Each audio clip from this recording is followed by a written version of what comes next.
morning students. Today we would like to start about unit 3.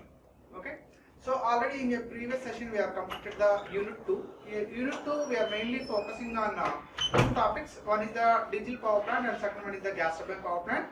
And also we are discussing about a combination of a power plants also, that is known as the combined power plant. Okay, in a combined power plant we are combining the gas turbine power plant with steam turbine power plants and gas turbine power plant with a diesel power plant. Okay, so up to now we completed 2 units with the 3 types of power plant. One is the steam power plant, second one is the diesel power plant, and third one is the gas turbine power plant. So in every power plant, the common thing is we are using the turbine is a equipment for generating the mechanical energy. And in a steam power plant, we are using working fluid as a steam. In a diesel power plant, we are using as a gas, and at the same time, gas turbine power plant also we are using as a working fluid as a gas. But in case of hydroelectric power plant, so here we would like to discuss about a unit 3. In unit 3, we are mainly focusing on hydroelectric power plant. So what is mean by hydropower? How we have generate the electrical power by using of a hydro. Hydro means water. So here we are generating the energy by using of a water. So here we are generating the electrical energy by using of a water. So how that water is generates the electrical energy? So already do you know very familiar with power generation? In a power generation we are mostly focusing on generation of a mechanical energy. So that mechanical energy is generated by using of a kinetic energy. So we need to generate the kinetic energy. That kinetic energy is useful to rotate the turbine. So that gives a mechanical energy. So up to that point a similar thing. After the mechanical energy we are generating the electrical energy by using of a generator. So here we are mostly focusing on hydropower. So what is meant by hydropower? The power is obtained by utilizing the energy of water. So that is known as a hydropower. The power obtained by using the energy of water. So here we are using the water to generate the energy. What we can do with the water? So by the water we can drive the turbine. Okay. And what is the formula for a hydropower? So hydropower equal to rho Q H by 75 into eta. So eta means efficiency. Okay. So the units are kg meters per second. So in this schematic diagram we can see the total hydroelectric power generation. So this is a simple layout of a hydroelectric power plant. So what are the components here? So the first thing is we need to construct a one dam. So this is the dam. Okay. So here we store the water beside behind the dam. So that area behind the dam area is known as catchment area. So the catchment area contains a water. So that water we are taking away. So this is the path water taken here. So this penstock, this path is known as the penstock. Okay. So by using of a penstock, that water is moving from the dam to the turbine point. So here you can see the turbine here. So this turbine is operated by using of a hydropower. So that's the reason this turbine is known as hydro turbine or hydraulic turbine. Hydraulic turbine. If the turbine is rotated by using of a steam power, so that turbine is known as steam turbine. If the turbine is rotated by a gas, so that type of turbines are known as the gas turbine power plants. So based on the working fluid, we are named as the turbines. Okay. So here the turbine is operated by using of a hydropower. So that's why this turbine is known as the hydraulic turbine. So generally the turbines are different types. Okay. Later we can discuss the very clearly what are the different types of turbines using in a hydraulic turbine. So based on the water levels also we can change the turbines here. And here the mechanical energy is generated by using of a hydraulic turbine. So the hydraulic turbine is connected to a generator. So we know that the hydraulic energy is converted into the mechanical energy here, and the mechanical energy is converted into electrical energy by using of a generator. So from that generator that is connected to a transformer. So from the transformer the electricity is supplied to a load centers. Okay. So this is the schematic diagram. So the main thing is dam and turbine is connected by using of a penstock, and the latter the turbine is connected to a generator. So this is a schematic diagram of a hydroelectric power plant. After that water is discharging. Okay. So this is about a simple conditions of hydropower. So here we have seen that what is meant by rho, what is meant by q, what is meant by h, and what is meant by eta. So rho means the density of water. So here rho is simply sometimes it is known as the specific weight of water, that is kg per meter cube, and q is the rate of water flow. So how much amount of water is flowing from the dam to the turbine point. Okay, so how much amount of water required for generating electrical power. So that is the meter cube per seconds. Okay, and h is the height of fall or head. So it's a very important. H is very important because in a dam. So this is the dam. For example, this is the dam, and here we have a height, some height h. So here we have stored the energy in the form of kinetic potential energy. So Pg equal to mgh. Pg equal to mgh.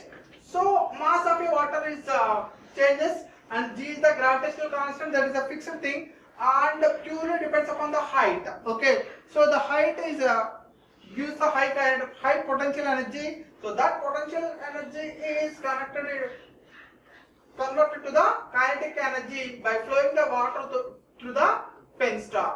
Okay, so penstock is a chamber to transfer the water from the dam to the turbine point. Okay, so that's why height plays a vital role here. And next thing is efficiency of a conversion potential energy into the kinetic energy. Okay, so how much amount of potential energy PE is converted into the KE, kinetic energy here. So based on the velocity, KE equal to half mv square. KE equal to half mv square. So based on the velocity and mass, velocity, we can consider the efficiency conversion also. If the velocity is high, automatically kinetic energy is high. So in the formula we see that hydropower generally represented in terms of horsepower. Okay, so 1 horsepower equal to 75 kg meters per second. Okay, so generally the power generated is termed as the HP, hydro horsepowers. Okay, or wattage also we can term as the units, watts. Okay, so 746 watts equal to 1 HP. And the next important thing is in any power plant. So the first important thing is site selection of a power plant. So what about the site selection process in a steam power plant? In a steam power plant, we require to see the first water availability or not.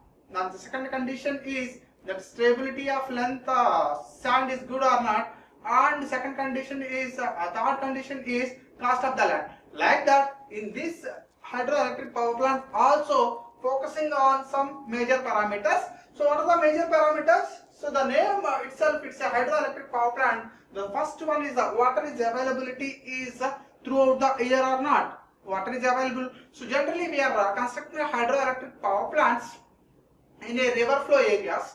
So that river is continuously flowing or not. So how much amount of water is flowing? What about the catchment area? So catchment area means behind the dam position. For a storage purpose, we require the area also. So how much amount of water is storage capacity? So the thing is, the storage also very important because we are totally dependent upon in a rainfall here. Total hydroelectric power plant is totally depends upon a rainfall, but we can't predict the rainfall in it throughout the year. Basically, we can see we can do some survey on what is the rainfall in a particular area and what is the catchment area and all. But some unconditional situations we can't predict that. So that's why we need to see the thing is what about the hydroelectric water storage capacity of a dam. Okay, so that's why we need to see the storage capacity also very important. And the next one is the water head. It's represented as H. Already we discussed that. So height is always depends upon the potential energy generations. So that's why if the situation of a land is having very high heads. Okay, so where generally we prefer the hydroelectric power plant in a river paths, that river paths also having where the hill area is available, because in a hill area we have a large scope to store the high amount of water and it have a higher heads. Okay, so that and a small gap is required to flow the water here. Okay, so this is a very important, and water head based on the hilly area, so it increases the head value. Okay, and groundwater data. So this is also very important because how the water is flowing in that particular area. Maybe some cracks are there, it absorbs the water and it causes to the rough flow of the water. So that's why we need to see the groundwater data is groundwater is available or not. If the groundwater automatically the surrounding groundwater is high, it's a very advantage that. Otherwise it takes more amount of water in a groundwater for the stored water is consumed. In case of a groundwater is less, the stored water is consumed. So that's why we are seeing the groundwater data also. And topographical investigations. So topographical means we need to concentrate on, so what is the situation of a particular area, weather conditions, rainfall conditions. So we need to take the previous data. Okay, so we need to consider the previous data topographically. What about the rainfall here, and what about the surrounding area, that land is suitable for that or not. We need to see the topographical points, and also we need to concentrate on geological investigations also. So it's a combination of a site selection of a hydroelectric power plant is a combination of three persons. One is the construction engineer, that is a civil engineer, and second one is the hydrology engineer. So he demonstrate about the hydro possibility, what about the water content and everything. And also the important thing is geological engineer. So he need to study the strength of the land, because we are constructing a very big dam. So that's the reason we need a very strong foundation for that. So based on the soil strength also, it's a very important. So that's why a selection of a site for hydroelectric power plant is depends upon mainly engineer. So who are constructing the dam, that is the engineer plays a key role, and later hydrologist, and later geologist. So these three are together and they need to verify the conditions. It's a topographically okay fit for that, or geologically fit and hydraulically fit, and we need to design some structures. Okay, so these are the important conditions to select a hydroelectric site for a hydroelectric power stations. Okay, so these three members are play a vital role here. And next, hydrological cycle. So this is also very important thing.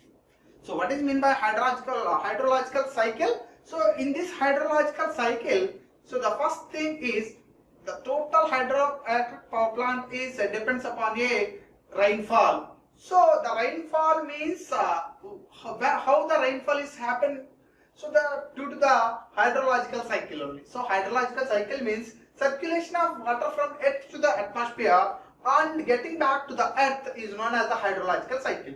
So we are taking the water from the earth, and that water is taken from the earth and that is moving into the atmosphere. After that, again that water is reaches to the earth. So it's a continuous cycle. So water is reached to the earth. After that, that water is evaporated and it's going up to the atmospheric range and getting back to the earth. So this is a continuous cycle here. So what is the process? So for this process, for example, the earth is filled up with the water. When the water is moving to the atmosphere, so when the water is evaporated, at that condition that water is moving to the atmosphere. So here we need to see the processes. First, vapors cool down and results the precipitations. So precipitation also very important here. So the precipitation part. And next one is water flows in streams and enters into the ocean and lakes. So after the precipitation part, the water is need to flow the streams and enters into the ocean and lakes. So when the rainfall takes place, the water is moving to the oceans and lakes. again the water is evaporated. From that point, that water starts to the evaporation due to the sunlight. Okay, so sun releases amount of heat energy, so that heat energy is causes to the evaporation point, so that when the evaporation takes place, automatically that is moving to the cloud point. So again water is evaporated by heating and forms a cloud, and water is transferred to the atmosphere. So this is the continuous process. After the clouds, when the clouds are cooled down, automatically that water is coming back to the earth point. So this is the hydrological cycle here. So sun plays a key role here. How the sun plays a key role here? So the first one is the precipitation formation. So this is the precipitation part, and precipitation means the formation of a smoke, fog, or smoke and fog. Okay, small particles. So when the rainfall takes place, that is flowing to the river.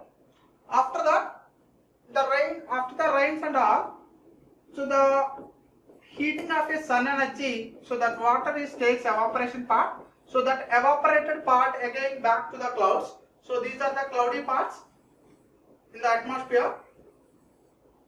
Okay. So when the precipitation takes place, that water reaches to the earth, and some amount of water is stored in the groundwater, stored as the ground water.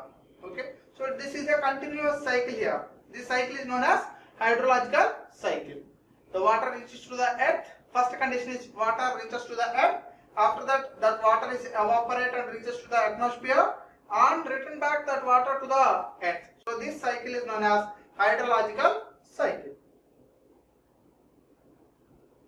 And here the processes. What are the processes we are seeing here? One is the evaporation, precipitation, runoff. So what is meant by evaporation? So that water is converted into the form of a steam, okay, or vapor. Water is converted into the vapor format. That process is known as the evaporation. And next one is the precipitation. So precipitation also we need to form the water in a small particle sizes. And the third one is the runoff water conditions. So how the water is flowing? Okay, the water is continuously flowing or not? So here we can see these processes. So the first one is evaporator. Water evaporates from the water bodies like oceans, rivers, and the lakes due to the heating part of a water of a top layer. So generally the boiling point of a water is 100 degrees centigrade, but in case of the pressure is 1 bar. If the pressure is lower, automatically the boiling point is reduces. So that's the reason if reaches to less than 100 degrees centigrade, also that water takes place a evaporation part or boiling point. Okay, these are the transfer to the atmosphere by action of a wind form clouds.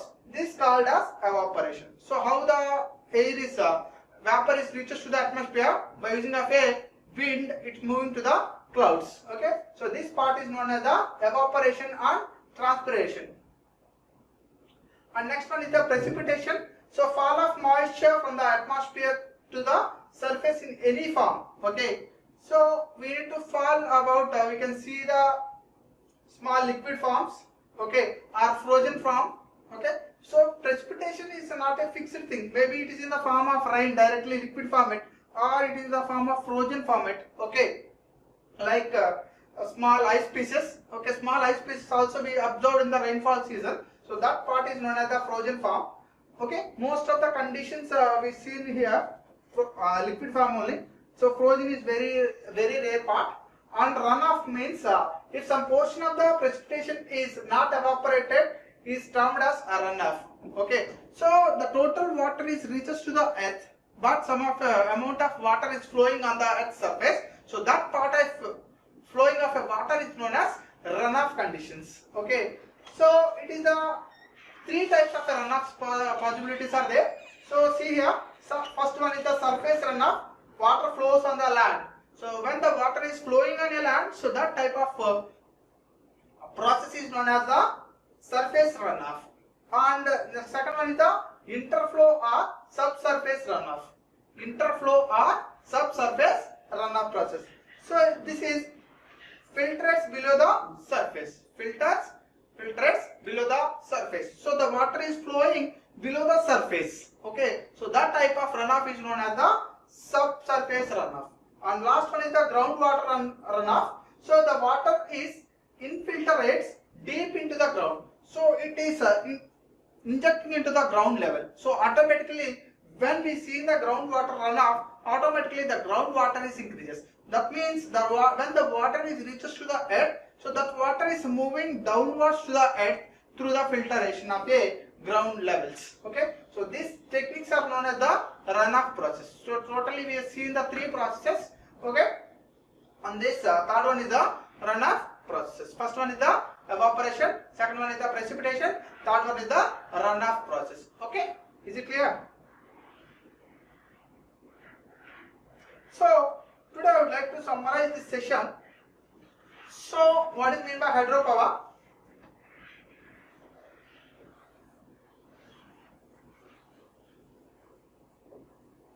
So to summarize the today's session. So today we are discussing about a hydropower. So hydropower means the energy is the power is produced by a energy of water.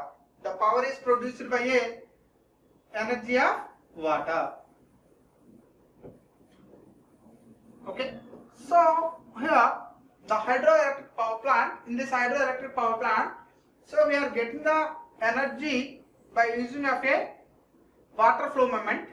So the dam construction, and from that water is flowing here like this, and this part is known as the penstock. Okay, and at the end we are placing a turbine.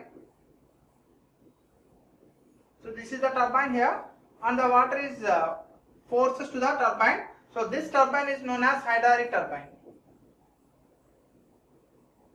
Hydraulic turbine. So here we are generating the mechanical energy. So that mechanical energy is converted into the electrical energy by using of a generator component. Okay. So from generator we are supplying to the transformer. So from transformer to the electrical grid. So we are supplying to the electrical grid point.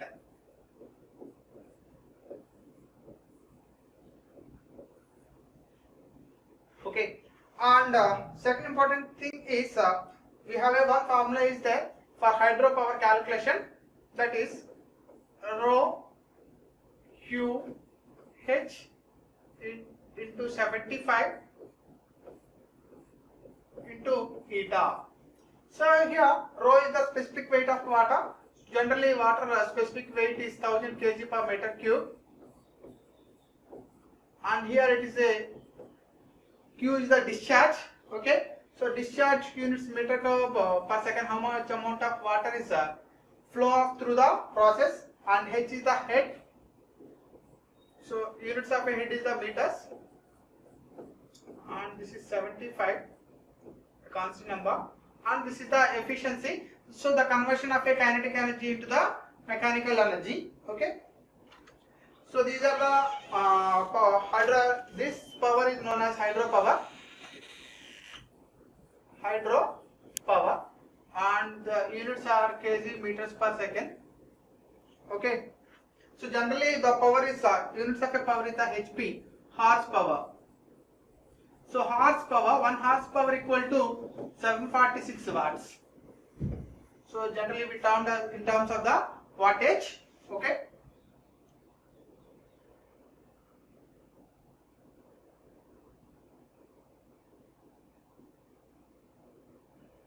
So next content is the site selection part. Site selection of a hydroelectric power plant. So what are the basic things we need to consider it?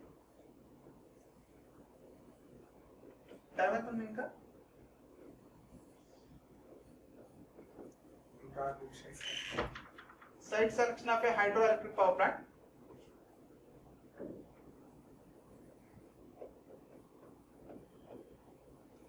So in every power station, the important thing is two things we are following in from the last 2 units also. One is layout of a steam power plant, layout of a power plant, and second one is the site selection of a power plant. In a site selection process, we need to follow. First thing is it have a availability of water or not. because every power plant is maximum is operated by using of a water only.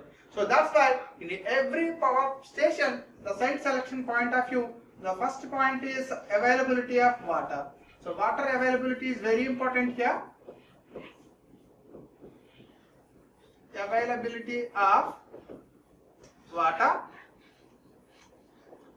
and especially in hydroelectric power stations, we need to store the water, or otherwise we need to totally depends upon the rainfall. So other than the rainfall season also we need the electricity. So that's why we need to store the large amount of water. So that area is known as the catchment area. So first of all, when we are looking to the establish a hydroelectric power plant, we look about at a area availability of a land for a storage purpose. So water storage is also very important here. Water storage, and also important thing is we need to see the head of a water availability. So if the head is increased, automatically it increases the potential energy. So head important. So head level, and next we need to concentrate on topographical. So topographically, it's is it fit for high constructions or not, or weather report from the past 5 years or 6 years. We need to take the topographical reports. So the rain, what about the rainfall, what about the water conditions here, and availability of local conditions, and all we need to survey through the topographical conditions. And also important thing is geology also important. So in a geological way, so what about the water ground level water data? So they need to study the different conditions. First one is the ground level water positions, and next one is the strength of the land, if the land is having high strength or not. Okay, because we need to do the large construction, so that's why very foundation is very important. So is it feasible to large foundations or not, we need to consider it. So total site selection is based on the three conditions only. One is the structure, so that is based on the structural engineer, and next one is the topographical, so that is depends upon the topographical engineers, and the next one is the earth, so geologist. So three conditions we need to follow it. Okay, so this is the site selection of a process, and for this entire process later we need to look about it, a hydrological cycle is properly occurs or not. So already do you know that hydrological cycle, do you know very well. So hydrological means, so the continuous cycle of a water rotation, hydrological cycle. So here, so the first one is water reaches to the earth surface. So this is the earth, and we need to supply the water, and that water is converted into the vapor format. So this is entirely due to the sun part. So due to the sun, it reaches to the heat energy or radiations. Okay, it forms to the vapor conditions. After that, it forms to the clouds. Okay, from the clouds, it releases the water. Okay, and the water reaches to the earth surface. So this is a continuous cyclic process. So this cyclic process is known as the hydrological cycle. Okay, so all the things we need to balance it, then only we can get a better rainfall season conditions. Okay, so this is about a hydrological cycle and all.